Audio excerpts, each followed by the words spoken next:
Hey there and welcome. Today we're going to be talking about the functional trainer shoulder press, and we're going to be taking a pronated grip with this exercise. This is an incredible exercise for your shoulders, and I highly recommend you guys do it. First thing you're going to want to do is set up your cable height. So I would say a little bit lower, or actually just your hip height is fine, and then do that on the other side. And then your rotation arm, you want that between a 2 and a 4, somewhere in there, depending on your shoulder width.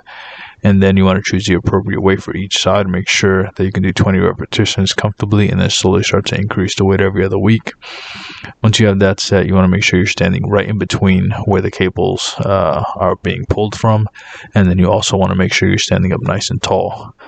When you're bringing down the weight, bring it down to around your chin height, and then come all the way up and aim to get your biceps by your ears.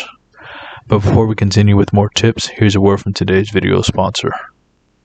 I'm today's video sponsor, and if you'd like help losing fat or gaining muscle, there are a few ways I can help you down below. Either set up a free consultation with us, purchase through one of our free affiliate links, or purchase one of our instant access affordable training programs. Can't wait to be of service to you. Now let's get back to the rest of the video. Now, one key thing that I definitely want to touch on today is going to be making sure that your elbows are not directly next to your shoulders, meaning you don't want your elbows flared out completely. You want them in front of your shoulders slightly. I would say at around 30 degrees or so. That way, that's a better pressing position, by the way. If you have your elbows flared out while you're doing a pronated shoulder press, then the chance of you getting a rotator cuff injury is highly likely, especially if you do it for a long period of time, and also if you're going really heavy.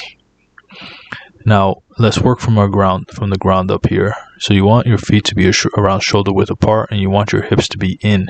You want to squeeze your glutes and your abs, because the last thing you want to do is start arching your lower back excessively in order to move the weight up. That usually means that the weight is way too heavy. Now, if it is heavy, that's fine. You don't want to be, training light for the sake of not injuring yourself, because you can get injured with lightweight or heavyweight.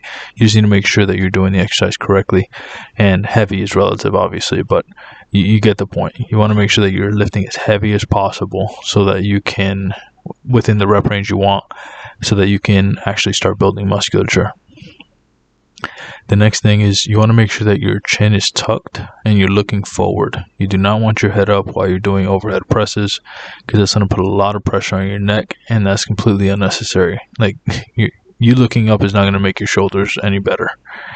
And then the next thing I want to talk about is the tempo. So notice it's nice and smooth. I'm not using momentum in order to lift the weight. I'm not bending my knees. I'm not doing a push and press. I'm just doing my shoulders. That's it. And if you want to do a strict shoulder press and build shoulder muscles, then this is a great exercise to do that. And you also want to make sure that you avoid these mistakes. So we don't want to be pressing forward, because as we press forward, the weight's pulling us down. So it's going to put stress on your rotator cuffs. Also, keep your chin tucked. Don't look up like this. Also, we don't want to be doing a push and press. It's not that the exercise is bad, but for this specific variation, we don't want to be using momentum. And then we want to make sure that we're doing full reps. Don't do half reps at the bottom, and don't do half reps at the top. You want to make sure you're going all the way down underneath your chin and then all the way up.